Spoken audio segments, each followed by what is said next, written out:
Let's cross to the Bel-Air district of Los Angeles. And writer Vanina Marsot. Vanina, tell us where you are right now. Are you reassured by those subsiding winds?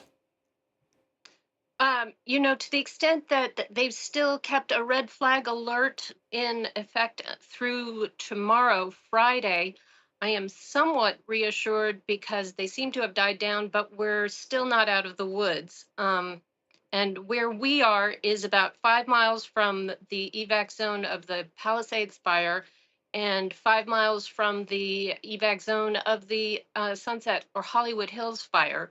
So we're in a little pocket that seems to be safe for now, but these fires have been really crazy. It's been unprecedented what we've seen. At one point, there were 31 fires burning in Los Angeles. Unprecedented because, first of all, the time of the year, but also unprecedented because of how quickly they spread. How quickly they spread, and also we're in, I don't think Los Angeles, I heard somewhere on the news that Los Angeles hasn't been this dry and have this much lack of humidity since 1964. And where I am, there was the big Bel-Air fire of 1964 that actually stopped 3 houses away from the house that I'm in right now.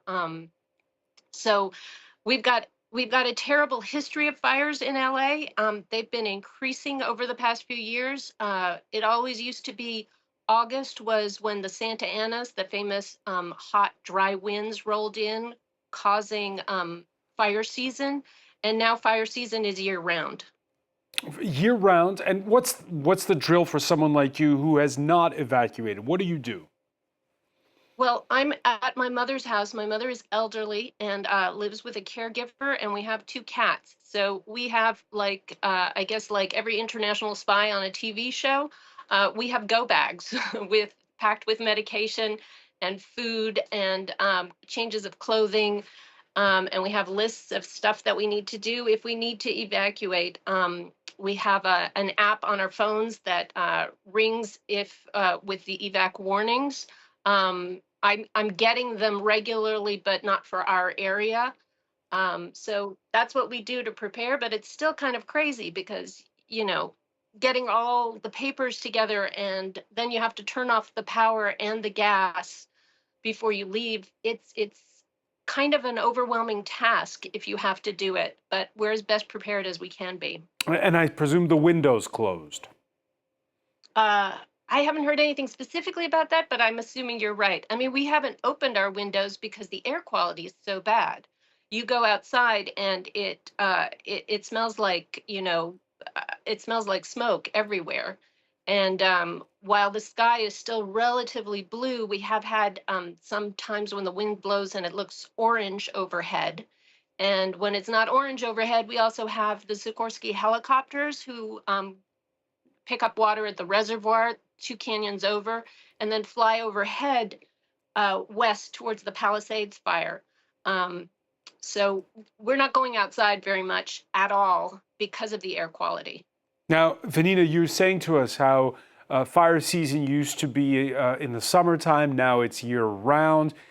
The president-elect of the United States, he's blaming the governor of California, Gavin Newsom, for this. Donald Trump's a Republican. Gavin Newsom's a Democrat. How's that going down where you are?